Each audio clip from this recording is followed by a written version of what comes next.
Hi. So our last video la ஒரு 5 questions application sums different set of application sums பார்த்தோம். So இந்த வீடியோல remaining இருக்கிற questions எப்படி அப்ரோச் பண்ணலாம் இதெல்லாம் வந்து நம்ம ஆல்ரெடி நம்மளோட எக்ஸாம்ஸ்ல கேட்ட சாம்பிள் மாடல்ஸ் தான். ஸோ இதை நீங்க ப்ராக்டிஸ் பண்ணாலே உங்களுக்கு ஒரு ஐடியா கிடைக்கும். ஸோ ரிமைனிங் சம்ஸ் இப்போ நம்ம பார்ப்போமா. ஸோ ஃபர்ஸ்ட் பாருங்க, நெக்ஸ்ட் கொஸ்டின். இது வந்து time and work question. Time and ஒர்க்னு போட்டிருக்காங்களா. ஸோ இது டைம் அண்ட் ஒர்க் கொஸ்டின். என்ன சொல்லியிருக்காங்கன்னா, A can complete a work in 20 days. A வந்து ஒரு வேலையை 20 daysல கம்ப்ளீட் பண்றாரு.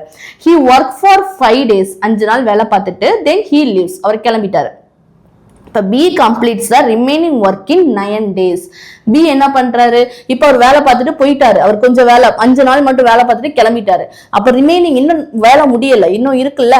ஸோ அந்த ரிமைனிங் ஒர்க்கை யார் பண்ண போறாங்கன்னா, பி வந்து ஒரு 9 daysல பண்றாங்க. ரிமைனிங் ஒர்க்கை தான் 9 daysல பண்றாங்க. In how many days can A and B together complete the whole work. இப்போ ஏயும் பியும் சேர்ந்து ஒரு முழு வேலையை முடிக்கிறதுக்கு எவ்வளவு நாள் ஆகும் கேட்கறாங்க. இப்ப பாருங்க, ஏ வந்து ஒரு கம்ப்ளீட் வேலை 100% ஆஃப் ஒர்க்கை முடிக்கிறதுக்கு 20 days ஆகுது. அப்ப ஏ வந்து ஒரு கம்ப்ளீட் ஒர்க்கை முடிக்கிறதுக்கு 20 days எடுத்துக்கிறாரு அப்படின்னா, இவர் எவ்வளவு நாள் தான் வேலை பார்க்கிறாரு, 5 days தான் வேலை பார்க்கிறாரு. அப்ப 5 daysல எவ்வளவு வேலை முடிச்சிருப்பாரு பாருங்க, மொத்த வேலை முடிக்கிறதுக்கு 20 days. அப்போ 5 days தான் வேலை பார்த்திருக்காருன்னா எவ்வளவு ஒர்க் முடிஞ்சிருக்கும், 1/4 ஆஃப் த ஒர்க்கை மட்டும்தான் கம்ப்ளீட் பண்ணிருப்பாரு. 1/4 நம்மளோட பெர்சன்டேஜ் நம்ம என்ன சொல்லுவோம், 1/4 25% ஆஃப் த ஒர்க்கை தான் கம்ப்ளீட் பண்ணிருக்காரு. அப்ப ரிமைனிங் ஒர்க்கு இன்னும் எவ்வளவு இருக்கும், மொத்தம் 100% ஆஃப் ஒர்க்ல அவர் 25% மட்டும் தான் கம்ப்ளீட் பண்ணிருக்காரு. இனி ரிமைனிங் ஒர்க் எவ்வளவு இருக்கும், 75% ஆஃப் ஒர்க் இன்னும் பெண்டிங்ல இருக்கு. இது யார் பண்றாங்க, ரிமைனிங் ஒர்க்கை பி வந்து 9 daysல கம்ப்ளீட் பண்றாரு. அப்ப ரிமைனிங் ஒர்க்கோட ஃபிராக்ஷன் வேல்யூ 75% ஃபிராக்ஷன் வேல்யூ. இப்ப 25% 1/4. அப்ப 75% ஃபிராக்ஷன் வேல்யூ எவ்வளவு, 3/4. அப்ப 3/4 ஆஃப் த ஒர்க்கை 9 daysல பி வந்து கம்ப்ளீட் பண்றாங்க. ஓகேவா. அப்ப 3/4 ஆஃப் த ஒர்க்கை 9 daysல முடிக்கிறாங்கன்னா கம்ப்ளீட் ஒர்க்கை பி எவ்வளவு நாள்ல முடிச்சிருப்பாங்க. ஏயோட கம்ப்ளீட் ஒர்க்கு 20 daysன்னு தெரியும். அப்ப பியோட கம்ப்ளீட் ஒர்க் தெரிஞ்சிருச்சுன்னா நம்ம என்ன பண்ணலாம், ரெண்டையும் வச்சு டோட்டல் ஒர்க் என்னன்னு கண்டுபிடிக்கலாம். இப்ப இந்த டோட்டல் ஒர்க்கை 2 பேரும் சேர்ந்து பண்ணா எவ்வளவு நாள் ஆகும் ஈஸியா கண்டுபிடிச்சிடலாம். ஓகேவா. அதாவது 25% ஆஃப் ஒர்க்கை தான் முடிச்சிருக்காங்க, ஏ முடிச்சு கிளம்பிட்டாங்க. அப்ப ரிமைனிங் 75% ஒர்க்கை பி தான் 9 daysல கம்ப்ளீட் பண்றாங்க. 75% 3/4 ஆஃப் த ஒர்க். அப்ப 3ங்கிறத 9 daysல முடிச்சிருக்காங்கன்னா 4ங்கிற ஒர்க்கை எவ்வளவு நல்லா முடிப்பாங்க. அதாவது 3/4 எனக்கு மொத்தம் 4 ஒர்க் இருக்கு. இதுல 3 ஒர்க்கை பி வந்து 9 daysல முடிச்சிருக்காங்க. அப்போ முழு வேலை 4 ஒர்க்கை எவ்வளவு நல்லா முடிப்பாங்க அதுதான் நான் இங்க எழுதியிருக்கேன். 3ங்கிற வேலையை 9 daysல முடிச்சிருக்காங்க. அதாவது 3ங்கிற ஒர்க்கை 9 daysல முடிச்சிருக்காங்கன்னா 4 ஒர்க்கை முடிக்க, அதாவது கம்ப்ளீட் ஒர்க்கை முடிக்க எவ்வளவு நாள் ஆகும், எவ்வளவு நாள் ஆகும், இவர் வந்து 12 daysல முடிப்பாரு. அப்ப பி என்ன, ஏ வந்து 20 daysனா பி எவ்வளவு டேஸ்ல கம்ப்ளீட் பண்ணுவாரு, கம்ப்ளீட் ஒர்க்கை 12 daysல கம்ப்ளீட் பண்ணுவாரு. இது செஷன் புரியுதா. ஏன்னா ஏ வந்து ஒரு வேலையை 20 daysல முடிக்கிறாரு. அதாவது ஒரு வேலை மீன்ஸ் ஒரு கம்ப்ளீட் ஒர்க், அதாவது 100% ஆஃப் ஒர்க்கை 20 daysல முடிச்சிட்டாரு. ஓகேவா. முடிக்க முடியும் அவரால். பட் அவர் என்ன பண்றாரு, 5 days தான் ஒர்க் பண்றாரு. இப்போ 5 days வரும்போது 20 days வேலை பார்க்க வேண்டிய இடத்துல வெறும் 5 days தான் பண்றாருன்னா எவ்வளவு ஒர்க் முடிச்சிருப்பாரு, 1/4 ஆஃப் த ஒர்க் தான் முடிச்சிருப்பாரு. 1/4னா 25% ஆஃப் ஒர்க் தான் முடிச்சிருப்பாரு. ரிமைனிங் எவ்வளவு ஒர்க் இருக்கும், 75%. அதாவது 3/4 ஆஃப் த ஒர்க் வந்து அவருக்கு ரிமைனிங் இன்னும் இருக்கு பண்ண வேண்டியது. இதை யார் பண்ண போறா, பி வந்து 9 daysல கம்ப்ளீட் பண்ண போறாங்க. அப்ப 3/4 ஆஃப் த ஒர்க்கை 9 daysல முடிக்கிறாங்கன்னா பி கம்ப்ளீட் ஒர்க்கை எவ்வளவு டேஸ்ல முடிப்பாங்க. அதாவது 3/4 என்ன மீனிங், மொத்தம் 4 வேலை இருக்கு, 4 ஒர்க் இருக்கு. அந்த 4 ஒர்க்ல 3 ஒர்க்கை 9 daysல முடிக்கிறாரு. அதாவது 3 ஒர்க்கை 9 daysல முடிக்கிறாருன்னா கம்ப்ளீட்டா இருக்கிற இந்த 4 ஒர்க்கை எவ்வளவு நாள்ல பி தனியா இருந்து பண்ணா எவ்வளவு நல்லா முடிப்பாரு. பி தனியா இருந்து பண்ணாருன்னா மொத்த வேலையுமே 12 daysல முடிச்சிருவாரு. ஓகேவா. இப்போ ஏபியோட டோட்டல் ஒர்க்கை எவ்வளவு நாள்ல கம்ப்ளீட் பண்ணுவாங்கன்னு தெரிஞ்சிருச்சுன்னா நமக்கு டோட்டல் ஒர்க் கண்டுபிடிச்சிடலாம். டோட்டல் ஒர்க் எடுத்துட்டோம்னா எஃபிஷியன்சி வந்துடும். எஃபிஷியன்சி வந்துருச்சுன்னா சம்மே முடிஞ்சிடும். ஓகேவா. இப்ப பி எவ்வளவு நாள்ல முடிச்சாரு நம்ம எழுதினோம்ல, எவ்வளவு நாள்ல முடிச்சாரு, 12 daysல முடிப்பாரு. இப்போ இதுல டோட்டல் ஒர்க் என்ன, டோட்டல் ஒர்க் கண்டுபிடிக்கிறதுக்கு இவங்க ரெண்டு பேரும் ஒரே வேலையை தான் பாக்குறாங்க. இப்ப என்ன அமௌண்ட் இருக்கோ இவங்க ரெண்டு பேருக்குமே காமனான வேல்யூ தான் இங்க இருக்கணும். அப்ப ரெண்டு பேருக்குமே காமன் வேணும்னா நம்ம என்ன எடுக்கணும், எல்சிஎம் எடுக்கணும். இவங்க ரெண்டு பேருக்கு எல்சிஎம் எடுத்தாதான் ரெண்டு பேருக்கும் காமனான வேலை, ரெண்டு பேருக்குமே டிவிசிபிள் ஆகிற ஒரு ஒர்க் கிடைக்கும். இப்ப 20க்கும் 12க்கும் எல்சிஎம் எடுக்கணும். எப்படி எடுக்கலாம், எல்சிஎம் எப்படி எடுக்கலாம்? ஸோ இருந்து இந்த மாதிரி டானா போட்டு இருந்து பண்ணிட்டு இருக்க முடியுமா? ஸோ பண்ண நமக்கு டைம் வேஸ்ட் ஆயிரும். ஸோ அது பண்ணக்கூடாது. ஸோ கிரேட்டர் நம்பர் பார்த்து எடுக்கலாம். பட் அது பார்த்து எடுக்க தெரியல அப்படின்னா என்ன பண்ணுங்க, ஒன்றும் பண்ணாதீங்க, ரெண்டு பேருக்கும் ரேஷியோ எடுத்துருங்க. ரேஷியோனா ரெண்டு பேருக்கும் காமன் டேர்மா கேன்சல் பண்ணிருங்க. இப்போ 20, 12 இருக்கு. இவங்க ரெண்டு பேரும் எந்த டேபிள்ல போவாங்க, 4 டேபிள்ல போவாங்களா? இவர் 5 வருவாரு, இவர் 3 வருவார். கரெக்டா? இவங்க ரெண்டு பேருக்கு ரேஷியோ எடுத்தோம்னா இவர் 5 வருவார், இவர் 4 டேபிளுக்கு கேன்சல் பண்ற, இவர் 5 இது 3. ஸோ இப்போ என்ன பண்ணணும்னா நீங்க என்ன வேணாலும் பண்ணா இந்த 3 இந்த நம்பரோட கிராஸ் மல்டிப்ளை பண்ணா என்ன ஆன்சர் வருமோ அதே தான் இந்த 5 12ஆல மல்டிப்ளை பண்ணாலும் வரும். ஸோ அதுதான் நம்மளோட எல்சிஎமும் கூட. இப்போ ரேஷியோ எடுத்துட்டு இந்த 3 இங்க வந்திருக்கா, இந்த 3வும் இந்த 20 டேஸோட மல்டிப்ளை பண்ணும். 3 into 20 எவ்வளவு, 60. அதே மாதிரி இதை கிராஸ் பண்ணி பாருங்க, 12 into 5 அதுவும் 60 தான். ஸோ நீங்க ஏதாவது ஒண்ணு எடுத்துக்கிட்டா போதும். ஓகேவா? ரெண்டுமே 60 தான் வரும், ஒரே வேல்யூ தான் வரும். ஸோ ஏதோ ஒண்ணு. அப்ப 20 3ஆல மல்டிப்ளை பண்ணா என்ன வருது, 60 வருது. ஸோ அதுதான் இவங்க ரெண்டு பேருக்குள்ள எல்சிஎம். இப்போ உங்கள்கிட்ட 60 ஒர்க் இருக்கு, இவங்க 20 டேஸ்ல முடிக்கிறாங்க. 60 ஒர்க்கை 20 டேஸ்ல முடிக்கணும்னா ஒரு நாளைக்கு எவ்வளவு ஒர்க் வச்சு பண்ணணும்? 60 ஒர்க்கை 20 டேஸ்ல முடிக்கணும்னா 1 டேக்கு எவ்வளவு ஒர்க் வைக்கணும்? 3 யூனிட் பெர் டே. அதே மாதிரி இங்க இவங்க 60 ஒர்க்கை 12 டேஸ்ல கம்ப்ளீட் பண்ணணும்னா ஒரு நாளைக்கு எவ்வளவு ஒர்க் பண்ணணும்? 60 ஒர்க்கை 12 டேஸ்ல கம்ப்ளீட் பண்ணா ஒரு நாளைக்கு 5 ஒர்க்கை முடிக்கணும். அப்போ எவ்வளவு? 1 டேக்கு 5 யூனிட் பெர் டே. புரியுதா? இதுக்கு பேர் என்னது? இதுக்கு பேர் தான் எஃபிஷியன்சி. எஃபிஷியன்சினா அவங்களோட என்ன சொல்ல, அவங்களோட ஒர்க்கோட கெப்பாசிட்டி. இப்போ ஒரு பையன் நல்லா படிக்கிறவங்களா இருக்கான், ஒருத்தவங்க ஸ்லோ லேர்னரா இருக்கான். இப்போ ஒரு பையன் வந்து ஒரு நாளைக்கு 10 பேஜஸ் கம்ப்ளீட் பண்ண முடியும்னா ஸ்லோ லேர்னர்னால ஒரு நாளைக்கு 5 பேஜஸ் கம்ப்ளீட் பண்ண முடியும். இதுக்கு பேர் தான் என்னது? எஃபிஷியன்சி. அவங்களோட கெப்பாசிட்டி. அவங்க இவங்களால இவ்வளவுதான் பண்ண முடியும் ஒரு நாளைக்கு. அவங்களோட கெப்பாசிட்டி. எல்லாருமே ஒரே கெப்பாசிட்டில இருக்க மாட்டாங்க. சில பேர் ஸ்பீடா ஒர்க் பண்ணுவாங்க, சில பேர் ஸ்லோவா ஒர்க் பண்ணுவாங்க. ஸோ அதுதான் நம்ம எஃபிஷியன்சின்னு சொல்லுவோம். இப்போ ஏங்கிற பர்சன் அந்த வேலையை 20 நாள் எடுத்து பண்றாரு. அதே பிங்கிறவரு அந்த வேலையை 12 டேஸ்ல எடுக்கிறார். அந்த வேலைன்னா எந்த வேலை? அதுதான் நம்ம எல்சிஎம் எடுத்து காமனா வச்சிருக்கோம். 60 ஒர்க்ஸ், 60 பேஜஸ் பிரிண்ட் பண்ணணும்னு வச்சுக்கோங்க. ஓகேவா? எப்படினாலும் வச்சுக்கோங்க. 60 ஆப்பிள் சாப்பிடணும்னு வச்சுக்கோங்க. சோ நமக்கு புரிஞ்சுக்கிற மாதிரி நம்ம என்ன வச்சுக்கோங்க. இப்ப 60 வேலை இருக்கு, 60 வேலையை நீங்க முடிக்கணும். இப்ப ஏங்கிறவரு 20 நாள்ல முடிக்கிறாருன்னா ஒரு நாளைக்கு எவ்வளவு வேலை வச்சு பண்ண முடியும்? 60/20னா ஒரு நாளைக்கு 3 ஒர்க்ஸ் வச்சு பண்ணுவாரு. இதே பிங்கிறவரு அதே வேலையை 12 டேஸ்ல முடிச்சிடாரு. அப்ப நினைச்சு பாருங்க, இப்ப நீங்களாவே இருந்தாலும் ஏட்ட கொடுப்பீங்களா வேலையை, பீட்ட கொடுப்பீங்களா? பி தான் வந்து என்ன பண்றாரு, ரெண்டு பேருக்கும் சேம் ஒர்க் தான். ஏ வந்து அந்த ஒர்க்கை 20 டேஸா இருந்து பண்றாங்க, பி அந்த ஒர்க்கை 12 டேஸா இருந்து பண்றாங்கன்னா நம்ம யார்கிட்ட கொடுப்போம்? அந்த ஒர்க்கை பி கிட்ட தான் கொடுப்போம். ஏன் கொடுக்குறோம்? ஏன்னா அவர் ஸ்பீடா முடிக்கிறாரு. அப்ப ஸ்பீடா முடிக்கிறாருன்னா அவர்கிட்ட எஃபிஷியன்சி நல்லா இருக்கு, அவரால் ஒரு நாளைக்கு நிறைய வேலை பார்க்க முடியுது. அப்ப பி எவ்வளவு வேலை பார்க்கறாரு? ஒரு நாளைக்கு 5 ஒர்க்ஸ் பண்றாரு. ஓகேவா? இப்ப ரெண்டு பேரும் சேர்ந்து வேலை பாக்குறாங்க. இந்த 60 வேலையை ரெண்டு பேரும் சேர்ந்து பண்றாங்கன்னா ஒரு நாளைக்கு எவ்வளவு வேலை முடியும்? இப்ப இவர் தனியா பண்ணா ஒரு நாளைக்கு 3 வேலை பார்ப்பாரு, இவர் தனியா பண்ணார்னா ஒரு வேலைக்கு 5 வேலை பார்ப்பாரு. சார் ஒரு டேக்கு 5 ஒர்க்ஸ் பண்ணுவார்.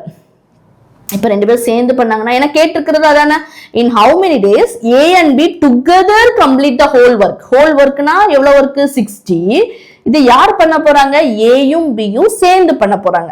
ஏ ஒரு டேக்கு எவ்வளவு ஒர்க் பண்ண முடியும்? 3 ஒர்க் பண்ண முடியும். பி ஒரு டேக்கு எவ்வளவு ஒர்க் பண்ண முடியும்? 5 ஒர்க் பண்ண முடியும். ரெண்டு பேரும் சேர்ந்து கொலாபரேட் பண்ணி பண்றாங்கன்னா இவர் அவரோட 3 வேலையை முடிப்பாரு, இவர் அவரோட 5 வேலையை முடிப்பாரு. ரெண்டும் சேர்த்து நான் ஃபைனலா டேக்கு பார்க்கும்போது 8 ஒர்க் முடிஞ்சிருக்கும்.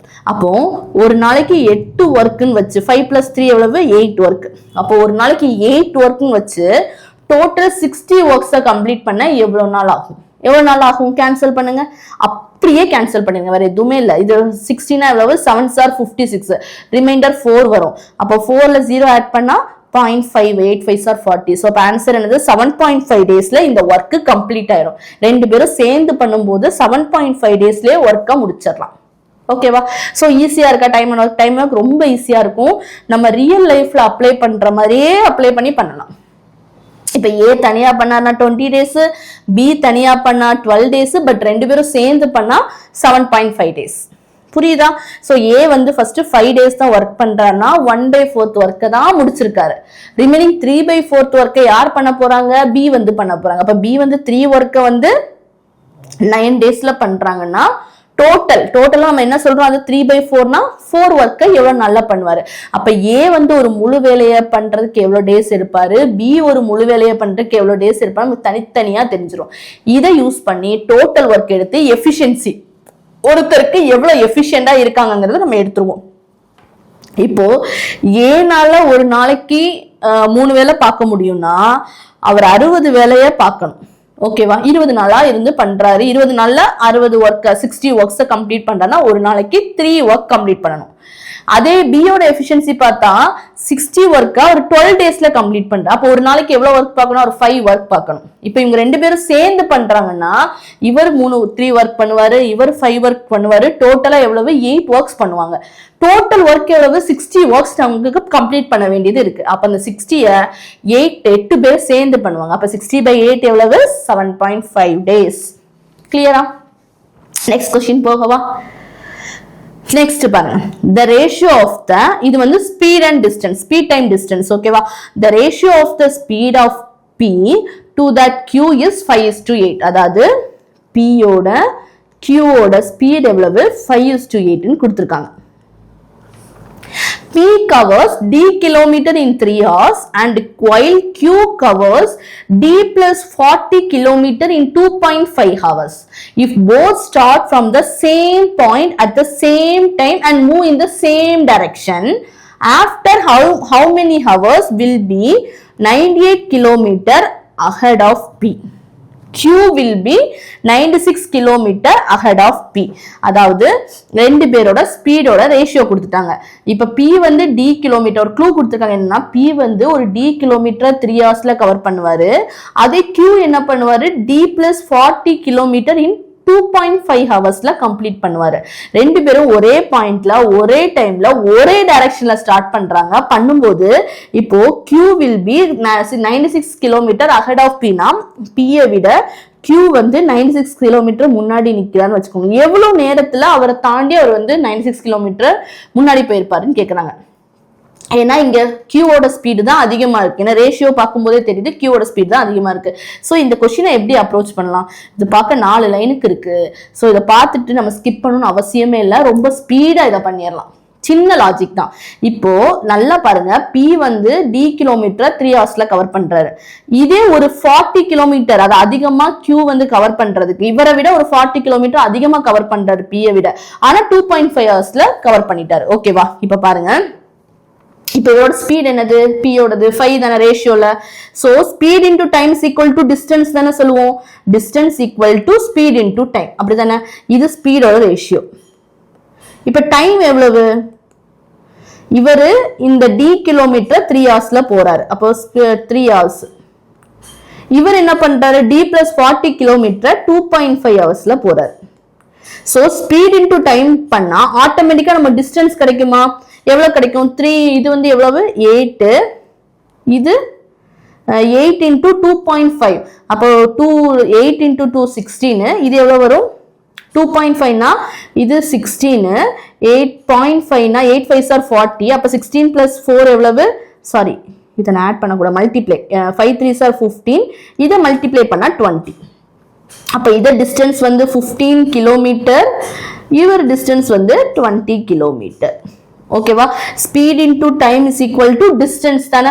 சோ ரெண்டையும் மல்டிப்ளை பண்ணி நான் டிஸ்டன்ஸ் கண்டுபிடிச்சிருக்கேன். இப்போ இந்த Pக்கும் Dக்கும் எவ்வளவு டிஸ்டன்ஸ் டிஃபரன்ஸ் வருது நமக்கு? டிஸ்டன்ஸ்ல கொஸ்டின்ல பாருங்க, இவர் D கிலோமீட்டர் தான் போறாரு, இவர் D plus 40 கிலோமீட்டர் போறாரு. அதாவது P விட Q வந்து ஒரு 40 கிலோமீட்டர் அதிகமா போறாரு.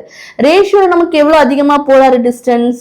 இவர் P வந்து 15 கிலோமீட்டர் போனா Q வந்து 20 கிலோமீட்டர் போறாரு. அப்ப ரேஷியோல எவ்வளவு டிஃபரன்ஸ் நமக்கு வருது? இது நம்ம அசம்ஷன்ல ரேஷியோல எடுத்துக்கிட்டது 5 வருது. அப்போ இவர் பாருங்க, 40 கிலோமீட்டர்னா 5 னா 1 எவ்வளவு? 8. அப்போ ஒரு மணி நேரத்துல இவரால 8 கிலோமீட்டர் பெர் ஹார் போக முடியும். 1னா என்னது 8 கிலோமீட்டர் பெர் ஹார். இங்க ஸ்பீட் என்ன கொடுத்துருக்காங்க 5 ரேஷியோ கொடுத்துருக்காங்க 8 ரேஷியோ கொடுத்துருக்காங்க. அப்போ 5 × 8 பியோட ஸ்பீட் எவ்வளவு 40 கிலோமீட்டர் பெர் ஹார், கியூவோட ஸ்பீட் எவ்வளவு 64 கிலோமீட்டர் பெர் ஹார். அப்ப ரெண்டு பேரோட ஸ்பீடும் நமக்கு தெரிஞ்சிருச்சா. டிஸ்டன்ஸ் நமக்கு 96 கிலோமீட்டர் டிஸ்டன்ஸ் முன்னாடி போயிருக்காங்க. ஸ்பீடு தெரிஞ்சிருச்சு. சேம் டைரக்ஷன் கொடுத்துருக்காங்க. அப்ப ரிலேட்டிவ் ஸ்பீட் என்னன்னு எடுத்துருவோம். Distance by speed is equal to time. முடிஞ்சது, ஆன்சர் வந்துச்சு. புரியுதா? இப்ப நமக்கு அங்க கொடுத்தது ஸ்பீடோட ரேஷியோ மட்டும்தான். நமக்கு என்ன தெரியும், டி வந்து 3 ஹவர்ஸ்ல கவர் பண்ணுவாங்க. இதே கியூ வந்து ஒரு 40 கிலோமீட்டர், அந்த பி போறதை விட ஒரு எக்ஸ்ட்ரா 40 கிலோமீட்டரும் போய் அதை எவ்வளவு 2.5 ஹவர்ஸ்ல கவர் பண்ணுவாங்க. ஏன்னா பிகாஸ் கியூவோட ஸ்பீட் வந்து அதிகமா இருக்கு.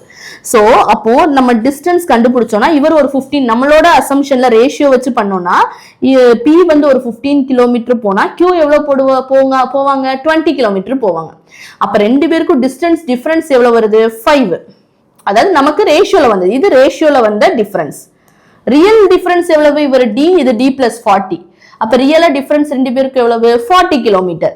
அப்போ 40 தான் 5னா நம்ம என்ன கண்டுபிடிக்கணுமோ அதுதான் நமக்கு வேணும். நமக்கு ஃபர்ஸ்ட் 1 எவ்வளவுன்னு தெரிஞ்சுக்கிட்டா இந்த ஸ்பீடு 5 ரேஷியோ எவ்வளவு 8 ரேஷியோ எவ்வளவு நம்ம கண்டுபிடிச்சிடலாம். ஓகேவா? அப்போ 40 தான் 5னா நமக்கு என்ன தேவை, இந்த ரெண்டு பேரோட ஸ்பீடு தேவை. எனக்கு இந்த 5 ரேஷியோ என்ன 8 ரேஷியோ என்ன, நீங்க டைரக்டா 1 போடாம 5 எவ்வளவு 40 தான் 5னா 8 எவ்வளவு இப்படியும் போட்டுக்கலாம், தப்பு கிடையாது. ஓகேவா? சோ இப்படி போட்டா உங்களுக்கு 8 5s ஆர் இங்க 40 வந்துருச்சு. அதாவது பியோட ஸ்பீடு 40 தெரிஞ்சிருச்சு. இது ரெண்டையும் கேன்சல் பண்ணா 8 8s ஆர் கியூவோட ஸ்பீடு என்னது 64ன்னு தெரிஞ்சிருச்சு. இப்ப ஸ்பீடு தெரிஞ்சா நம்ம வேலை முடிஞ்சது. நமக்கு என்ன கண்டுபிடிக்கணும் கொஸ்டின்ல, ஆஃப்டர் ஹவு மெனி ஹவர்ஸ், ஹவர்ஸ்னா டைம் கேக்குறாங்க. அப்ப டைம் இஸ் ஈக்குவல் டு என்னது டிஸ்டன்ஸ் பை ஸ்பீட். நமக்கு டிஸ்டன்ஸ் இருக்கா, நமக்கு டிஸ்டன்ஸ் என்னது, இது பியை விட கியூ ஒரு 96 கிலோமீட்டர் அஹடா இருக்காங்க, கியூ இருக்காங்க. அப்ப டிஸ்டன்ஸ் எவ்வளவு இந்த 96 கிலோமீட்டர். இது எப்படி அவங்க ரெண்டு பேரும் அஹடா இருக்காங்க, ரெண்டு பேரும் ஒரே டைரக்ஷன்ல தான் போயிருக்காங்க. அப்போ இங்க பி போயிட்டு இருக்காருன்னா கியூ வந்து இவங்களை ஓவர்டேக் பண்ணி 96 கிலோமீட்டர் முன்னாடி இருக்காரு. அப்போ ஓவர்டேக் பண்ணிருக்காங்க, சேம் டைரக்ஷன். சேம் டைரக்ஷன் என்ன பண்ணணும், ஸ்பீட் ரெண்டையும் மைனஸ் பண்ணணும். சோ மைனஸ் பண்ணா 64 மைனஸ் 40 எவ்வளவு வரும் 24 வரும். இதை கேன்சல் பண்ணா உங்களுக்கு டைம். சோ இதை கேன்சல் பண்ணுவோமா. சோ 96 வந்து 24ல எவ்வளவு டைம்ஸ் போகும், நான் 4 டைம்ஸ் போறேன். ஏன்னா 6ல 2 இருக்கு. அப்போ 4 டேபிள்ல 6ல எண்ட் ஆகும்னா 4ஆல மல்டிப்ளை பண்ணா 6ல எண்ட் ஆகும். மல்டிப்ளை பண்ணி பார்க்கறேன், கரெக்டா 96 வருது. அப்ப ஆன்சர் என்னது 4 ஹவர்ஸ். சோ இதுதான் டி ஆப்ஷன் தான் ஆன்சர். புரியுதா? சோ பார்க்கதான் சம் பெருசா இருந்துச்சுல, ஒண்ணுமே இல்ல. ரெண்டு பேருக்கு ரேஷியோ, ஸ்பீட் ரேஷியோ இருக்கு, டைமும் தெரியும், ரெண்டையும் மல்டிப்ளை பண்ணா டிஸ்டன்ஸும் தெரியும். இப்ப நமக்கு ரேஷியோல டிஃபரன்ஸ் டிஸ்டன்ஸ் என்ன வருதோ அங்க ரியலும் அதுதான். ரெண்டுமே கம்பேர் பண்றோம். 5 தான் 40னா நமக்கு இப்ப என்ன தேவை, இந்த ரேஷியோல இருக்கிற ஸ்பீடு தேவை. சோ நம்ம பியோட ஸ்பீடும் கண்டுபிடிச்சிட்டோம், 8 போட்டு கியூவோட ஸ்பீடையும் கண்டுபிடிச்சிட்டோம். ரெண்டு ஸ்பீடும் தெரிஞ்சிருச்சுன்னா ரிலேட்டிவ் ஸ்பீட் எடுத்துடலாமா, அங்க டிஸ்டன்ஸ் கொடுத்துருக்காங்களா, அப்ப distance by speed is equal to டைம்னு வந்துருமா. சோ சம் முடிஞ்சது. எவ்வளவு பெரிய கொஸ்டினா இருந்தாலும் லாஜிக் அப்ளை பண்ணா சீக்கிரமா பண்ணிடலாம். ஓகேவா? சோ நெக்ஸ்ட் கொஸ்டின் போகவா. நெக்ஸ்ட் கொஸ்டின் பாருங்க, ஏஜஸ். ஏஜஸ்லாம் ரொம்ப ஈஸி, டக்குன்னு பார்த்ததுமே ஆன்சர் பண்ற மாதிரி தான் இருக்கும். Ratio of the present ages of A and B. இப்ப ஏ அண்ட் பியோட பிரசன்ட் ஏஜஸ் என்னது, ஏ இருக்காங்க, ஏ இஸ் டு பி எவ்வளவு 3:5. இப்ப 5 இயர்ஸ் ஆகும், 5 வருஷத்துக்கு முன்னாடி. இப்ப ஏ அண்ட் பியோட ரேஷியோ வந்து 3:5. 5 இயர்ஸ் ஆகும், 5 வருஷத்துக்கு முன்னாடி இவங்க ஏஜஸோட ரேஷியோ என்னது 1:2. சோ 5 வருஷத்துக்கு முன்னாடி 1:2ன்னு சொல்லியிருக்காங்க. ரேஷியோட டிஃபரன்ஸ் சேமா இருக்கான்னு செக் பண்ணுவோமா. ஏன்னா அப்பதான் இந்த 5 தான் இந்த ரேஷியோ டிஃபரன்ஸ்னு சொல்லிட்டு கம்பேர் பண்ணிடலாம். சோ ரேஷியோ டிஃபரன்ஸ் எடுத்து பாக்குறேன், இது 3 இருக்கு, இது 1 இருக்கு. டிஃபரன்ஸ் எடுத்தா ரெண்டு பேருக்கும் டிஃபரன்ஸ் எடுத்தா எவ்வளவு வரும் 2 வரும். இங்க ரெண்டு பேருக்கும் என்ன இருக்கு 5 இருக்கு 2 இருக்கு. டிஃபரன்ஸ் எடுத்தா என்ன வரும் 3 வரும். டிஃபரெண்டா இருக்கு. டிஃபரெண்டா வச்சு நீங்க ஏஜை கம்பேர் பண்ண முடியாது. ரெண்டு பக்கமே ஒரே மாதிரி தான் ரேஷியோ வரணும். அப்படி வரலைன்னா நம்ம அதை சேஞ்ச் பண்ணிக்கணும். எப்படி சேஞ்ச் பண்ணணும்னா நியூ ரேஷியோ நம்ம கண்டுபிடிக்கணும். நியூ ரேஷியோ எப்படி, இப்ப ரெண்டு பக்கமே இது 2 இருக்கு, இது 3 இருக்கு, டிஃபரெண்டா இருக்கு. டிஃபரெண்டா இருந்துச்சுன்னா சம் அப்ரோச் பண்ண முடியாது. அப்போ சேமா மாத்தணும், ஈக்குவலா மாத்தணும். அதுக்கு என்ன பண்ணணும்னா, நீங்க சேமா மாத்தணும்னா இது ரெண்டுக்கும் ஃபர்ஸ்ட் டிஃபரன்ஸ் எடுக்கணும். 3க்கும் 5க்கும் டிஃபரன்ஸ் எடுத்தா என்ன வரும்? 2 வருமா? இந்த 2 வச்சு இந்த மேல இருக்கிறத மல்டிப்ளை பண்ணும். அதே மாதிரி இவங்க ரெண்டு பேருக்கும் டிஃபரன்ஸ் இருக்கணும். இவங்க 1க்கும் 2க்கும் டிஃபரன்ஸ் எடுத்தா என்ன வரும்? 1 வருமா? அதை வச்சு இவங்க ரெண்டு பேரை மல்டிப்ளை பண்ணும். பண்ணாதான் உங்களுக்கு என்ன ஆகும்னா ரேஷியோ டிஃபரன்ஸ் வந்து சேம் ஆகும். சேம் ஆனா மட்டும் ஈக்குவலா இருந்தா மட்டும் தான் நீங்க ஃபர்தரா ப்ரொசீட் பண்ண முடியும். இப்போ இதுக்கு டிஃபரன்ஸ் எடுத்தா எவ்வளவு? ஒரு 3க்கும் 5க்கும் டிஃபரன்ஸ் எடுத்தா 2. அந்த 2 வச்சு 1:2 மல்டிப்ளை பண்ணா 2:4. இதுதான் என்னோட நியூ ரேஷியோ. இனிமேல் நம்ம ஓல்ட் ரேஷியோ இருக்கக்கூடாது. இனி சம்ம வந்து இந்த ரேஷியோ வச்சு தான் அப்ரோச் பண்ணணும். ஓகேவா? இப்போ 1க்கும் 2க்கும் டிஃபரன்ஸ் எடுத்தா எவ்வளவு வரும்? 1 வரும். அந்த 1 வச்சு இந்த 3யும் 5யும் மல்டிப்ளை பண்ணோம்னா 3:5. ஸோ டிஃபரன்ஸ் எவ்வளவு வருது பாருங்க. 3க்கும் டிஃபரன்ஸ் இப்போ எவ்வளவு வருது? 1 வருது. 5க்கும் 4க்கும் டிஃபரன்ஸ் எவ்வளவு வருது பாருங்க? 1 வருது. இதுக்கு முன்னாடி நம்ம பார்க்கும்போது 2, 3 அன்ஈவனா இருந்துச்சா? இப்போ ரெண்டு பேருக்கும் 1 வருதா? ஸோ அந்த 1 டிஃபரன்ஸ்ன்றது எவ்வளவு இயர்ஸ்ல? அவங்க எவ்வளவு இயர்ஸ் கொடுத்துருங்க? 5 இயர்ஸ். அப்போ 5 இயர்ஸ்ல ரேஷியோல 1 டிஃபரன்ஸ் வருது. நம்ம கேட்டிருக்க question find the ratio of their ages 10 years hence. இப்போ என்ன பண்ணுவாங்க? நிறைய பேர் என்ன பண்ணுவாங்கன்னா, இப்போ இந்த 1 தான் 5னா நமக்கு எது வேணுமோ 3 எடுத்துக்கலாம், 5 எடுத்துட்டு தனித்தனியா கண்டுபிடிச்சு தென் அதுல ஒரு 10 வருஷத்தை ஆட் பண்ணி ஃபைனலா அதுக்கு ஒரு ஆன்சர் வரும். அதை ரேஷியோ எடுத்து கண்டுபிடிப்பாங்க. ஸோ அப்படி கண்டுபிடிச்சா நமக்கு டைம் வேஸ்ட். சொல்றது புரியுதா? இப்போ இந்த 5 தான் 1ன்னு தெரிஞ்சிருச்சு. அவங்க என்ன பண்ணுவாங்கன்னா 3 எவ்வளவுன்னு தனியா எடுப்பாங்க. அப்போ இங்க 15 வரும். 5 எவ்வளவுன்னு தனியா எடுப்பாங்க. அப்போ இங்க 25 வரும். இப்போ இது பிரசன்டேஜ். இப்போ ரெண்டுலயுமே 10 years ஆட் பண்ணுவாங்க. ஆட் பண்ணா என்ன ஆகும்னா இது 25 ஆகும், இது 35 ஆகும். இது ரெண்டுக்கும் ரேஷியோ எடுப்பாங்க. ரேஷியோ எடுத்தா ஆன்சர் வந்து 5:7 வரும். இப்படி பண்ணி ஆன்சர் போடுவாங்க. ஸோ அப்படிலாம் பண்ணாமையே நம்ம ஆன்சர் போடலாம். இந்த ஸ்டெப்பே இல்லாம நம்ம ஆன்சர் போடலாம். எப்படி போடலாம்னு பார்க்கலாமா? இப்போ பாருங்க 5 இயர்ஸுக்கு 1 ரேஷியோ இன்க்ரீஸ் ஆயிருக்கு. அதாவது 2ல இருந்து 2ஆ இருந்தவங்க 3ஆ மாறிருக்காங்க, 4ஆ இருந்தவங்க 5ஆ மாறிருக்காங்க 5 இயர்ஸ்க்கு. அப்ப 10 இயர்ஸ்க்கு எவ்வளவு ரேஷியோ இன்க்ரீஸ் ஆயிருக்கும்? 5 இயர்ஸ்க்கு 1 ரேஷியோனா 10 இயர்ஸ்க்கு 2 ரேஷியோ தானே இன்க்ரீஸ் ஆயிருக்கும். அப்ப 3 என்ன ஆகும்? 5ஆ மாறும். 5 என்ன ஆகும்? 7ஆ மாறும். So answer 5:7. நம்ம ஸ்டெப் எழுதாமே கொண்டு வந்துட்டோம். புரியுதா? ஏன்னா அது 5 இயர்ஸ், இது 10 இயர்ஸ். அப்ப 5 இயர்ஸ்க்கு 1 ரேஷியோனா 10 இயர்ஸ்க்கு எவ்வளவு ரேஷியோ? 2 ரேஷியோ. 5 இயர்ஸ்க்கு 1 ரேஷியோனா 10 இயர்ஸ்க்கு எவ்வளவு? 5 எப்ப 10 ஆகும்? 2ஆல மல்டிப்ளை பண்ணி. அப்ப இங்கேயும் 2ஆல பண்ணா இதுக்கு 2 ரேஷியோ. அப்போ இந்த 3ஆ இருக்கிறத ஒரு 2 மட்டும் ஆட் பண்ணி போட்டுருங்க. 5ஆ இருக்கிறதுல ஒரு 2 மட்டும் ஆட் பண்ணி போட்டுருங்க. சோ அதுதான் ஆன்சர். ஆன்சர் என்னது? 5:7. கிளியரா? இது ஈஸியா இருக்குல்ல ஏஜஸ்? நெக்ஸ்ட் கொஸ்டின் போகவா? நெக்ஸ்ட் பாருங்க, பார்ட்னர்ஷிப். ரொம்ப முக்கியமான topic. P&Q started a business with equal capitals.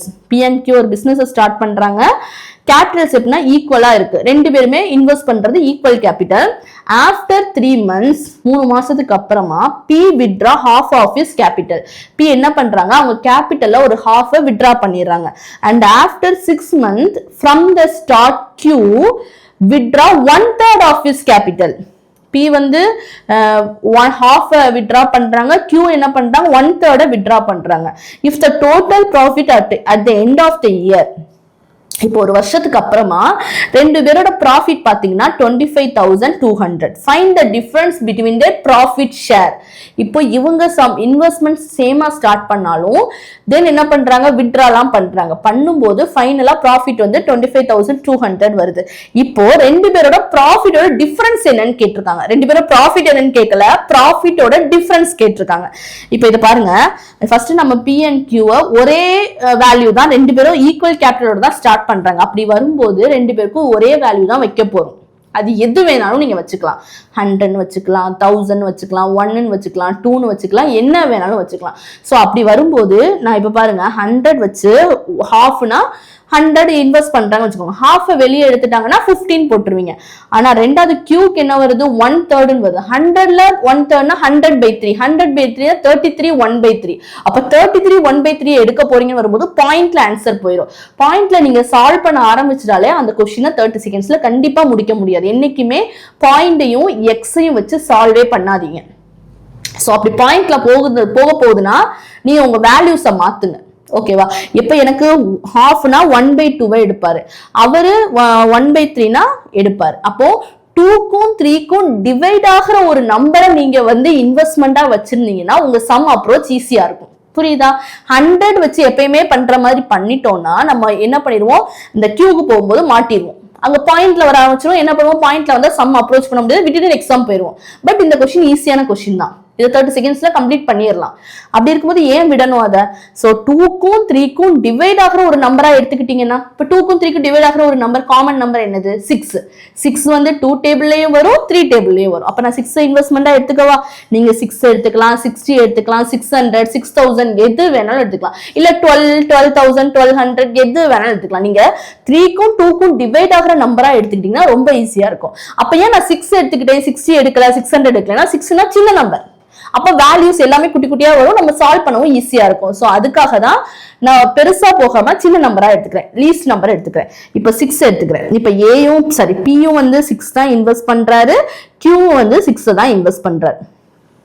After 3 months, P withdraw half of his capital. அப்போ ஒரு 3 monthsக்கு மட்டும் இன்வெஸ்ட் பண்ணிட்டு என்ன பண்றாரு, half வித்ட்ரா பண்றாரு. halfனா 6ல பாதி, பாதினா எவ்வளவு? 3 எடுத்துட்டு ரிமைனிங் 3 தான் போட்டிருக்காரு. ரிமைனிங் மந்த்ஸ்க்கு, ரிமைனிங்னா total 12, 1 year, total 1 year.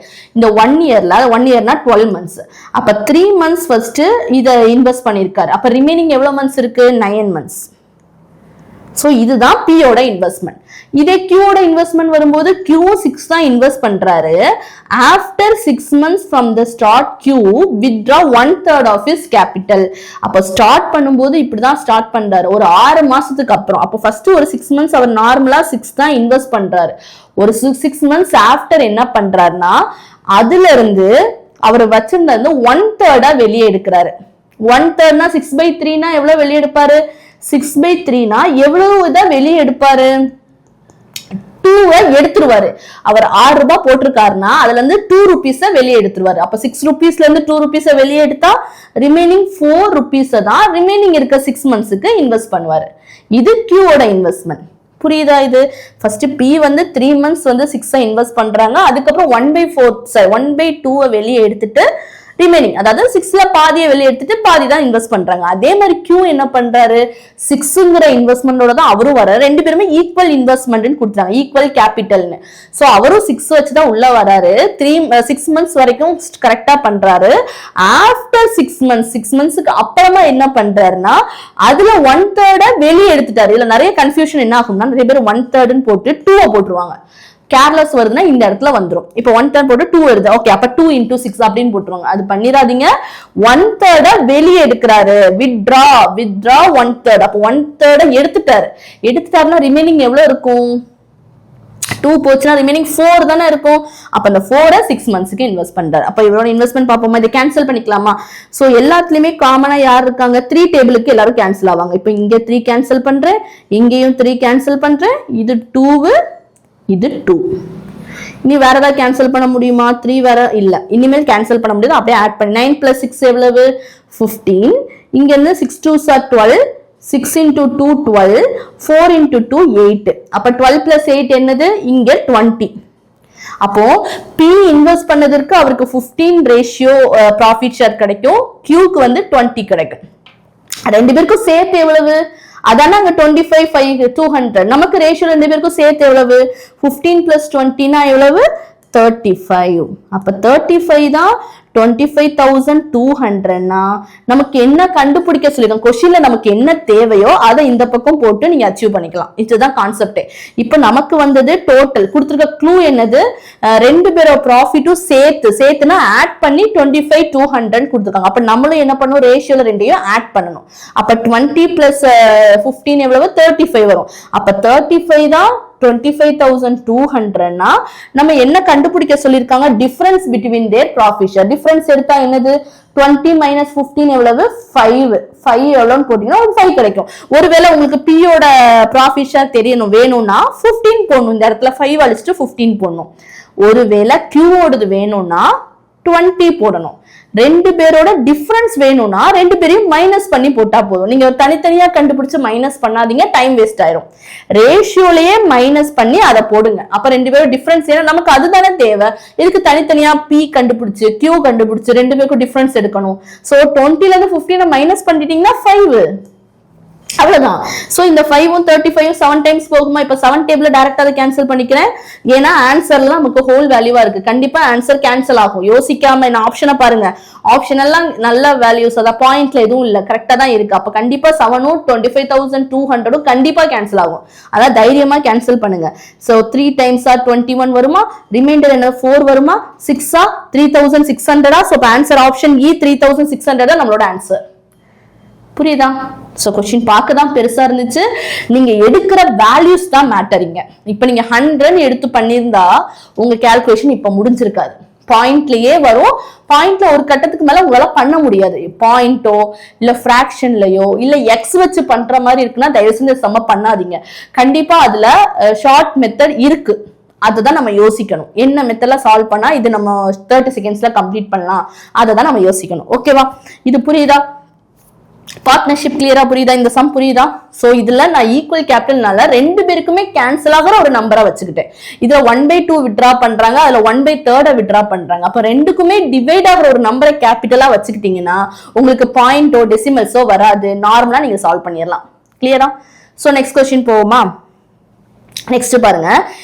A spent 25% of his income on household expenses. From the remaining, he spent 15% on rent and gives 25% to his wife and the rest he saves. He invests 40% of his savings in mutual fund and keep the balance as cash. If his cash savings is rupees 5,400, find his income. So இவ்ளோ பெரிய question 4 line இருக்கு. இத பார்த்தா என்ன பண்ணலாம்? Skip பண்ணனும் தோணும். ஆனா ஸ்கிப் பண்ண வேண்டாம். டக்குன்னு வெறும் ஒரே லைன்ல ஆன்சர் கொண்டு வந்துடலாம். இந்த மாதிரி क्वेश्चनக்குலாம் ஒரே லைன்ல கொண்டு வந்தா என்னன்னா நம்ம ஃபிராக்ஷன் யூஸ் பண்ண போறோம். ஃபிராக்ஷன் மட்டும் தெளிவா இருந்தா போதும். நான் ஃபிராக்ஷன் படிக்கிறதுக்கான வீடியோஸ் போட்டுருக்கேன், அதை செக் பண்ணுங்க. செக் பண்ணிட்டு இந்த क्वेश्चंस பாருங்க. சோ என்னன்னா A spends 25% of the income on household expenses. இப்போ எனக்கு எவ்வளவு இன்கம்னு தெரியாது. இத 100% வச்சு சால்வ் பண்ணுவாங்க. இன்கம் வந்து 100%. இதுல 25% எடுத்து ஹவுஸ் ஹோல்டுக்கு கொடுத்துட்டோம். ரிமைனிங் 75% இருக்கு. இதுல இருந்து 25 பிளஸ் 15 40% எடுத்து ரெண்டுக்கும் ஒய்ஃபும் கொடுத்து இதை பண்ணா நமக்கு ப்ராசஸ் பெருசா போகும். சம்டைம்ஸ் பாயிண்ட்ல டெசிமல்ல கூட வரும். டெசிமல்ல வந்துச்சுன்னா நமக்கு ஆப்ஷன் ஆன்சர் வந்து அவ்வளவு சீக்கிரம் கிடைக்காது. அதை மட்டும் ஞாபகம் வச்சுக்கோங்க. ஸோ அதுக்கு என்ன பண்ணணும்னா நம்ம யோசிக்கிறத சேஞ்ச் பண்ணணும். டக்குன்னு சால்வ் பண்ணணும்னா இந்த இடத்துல அப்படி நான் 100 வச்சு ரிமைனிங் கொண்டு போறதை விட ஃபிராக்ஷன்ல பண்ணா ரொம்ப ஈஸியா ஆன்சர் முடிஞ்சிடும். ஓகேவா? இப்போ எனக்கு ஒரு இன்கம் வருது, அந்த இன்கம் எனக்கு தெரியாது, நான் இன்கம்னு வச்சுக்கிறேன். ஏன்னா அதான கண்டுபிடிக்கணும். இன்கம் வச்சுக்கிறேன். இந்த இன்கம்ல 25% எடுத்து ஹவுஸ் ஹோல்டு செலவுக்கு கொடுத்துட்டேன். இப்ப ரிமைனிங் என் கையில எவ்வளவு பெர்சன்டேஜ் இருக்கும்? இப்ப என் கையில மொத்தம் 100% வச்சுக்கோங்க. என்னோட இன்கம் வந்து எவ்வளவு வந்தாலும் அதை வச்சுதான் நான் வீட்டுக்கு செலவு பண்ணணும். அப்ப எவ்வளவு வருதோ அதுதான் என்னோட 100%. சோ மேக்சிமம் உங்களுக்கு எவ்வளவு வருதோ அந்த வேல்யூ தான் 100%. என்னோட இன்கம் தான் என்னோட ஹவுஸுக்கு 100%. இதுல இருந்து தான் நான் செலவுக்கெல்லாம் பிரிச்சு கொடுக்க போறேன். அப்ப 25% எடுத்து நான் என்ன பண்றேன்னா ஹவுஸ் ஹோல்ட் எக்ஸ்பென்ஸுக்கு கொடுத்துட்டேன்னா ரிமைனிங் எவ்வளவு பெர்சன்டேஜ் இருக்கும்?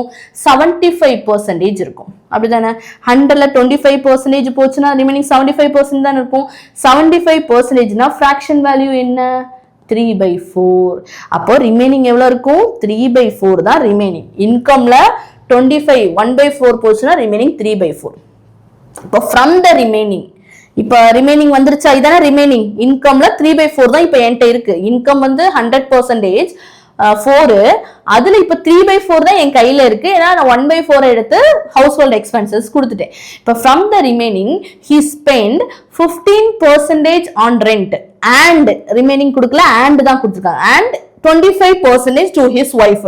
ரிமைனிங் கொடுத்தாதான் நம்ம ரிமைனிங் வச்சு பண்ணணும். இங்க 15% செலவு பண்ணிட்டு from the remaining சொல்லல, and தான் சொல்லிருக்காங்க. அப்ப ரெண்டையும் என்ன பண்ணலாம்? இப்ப ரிமைனிங் இருக்கிறதுலதான் 15% ரெண்டுக்கும், ரிமைனிங் இருக்கிறதான் 25% அவரோட ஒய்ஃபுக்கும் கொடுத்திருக்காரு. அப்ப 15 பிளஸ் 25 எவ்வளவு வரும்? 35 40%. அப்ப 40% இப்ப என்கிட்ட ரிமைனிங் இருந்ததுல 40% எடுத்து நான் ரெண்டுக்கும் கொடுத்துட்டேன், ஒய்ஃபுக்கும் கொடுத்துட்டேன். இனி ரிமைனிங் எவ்வளவு இருக்கும்? இப்ப இதுதான் என்னோட இப்ப ரிமைனிங் என் கையில இருந்த இதுதான் 100%ன்னு வச்சுக்கோங்க. இதுல 40% எடுத்து ரெண்டுக்கும் ஒய்ஃபுக்கும் கொடுத்துட்டாருன்னா ரிமைனிங் எவ்வளவு இருக்கும்? 60% இருக்கும். ஏன்னா 100ல 40 போச்சுன்னா ரிமைனிங் 60% தானே. 60%னா ஃபிராக்ஷன் வேல்யூ என்னது? என்னன்னு சொல்லுவோம்? 3/5. 60% fraction value 3/5 தானே. 60/100 கேன்சல் பண்ணீங்கன்னா 3/5 தானே. ஸோ இதுதான் இப்போ என் கையில இருக்கிறது. ஸோ என்கிட்ட இன்கம் இருந்துச்சு, அதுல 75% தான் ரிமைனிங் இருந்தா, 25% செலவு பண்ணிட்டு ரிமைனிங் இருந்துச்சு. இப்போ இதுதான் இப்போ என்னோட 100%. இதுக்குள்ளதான் நான் இனி ரிமைனிங் செலவை நான் பாத்துக்கணும்.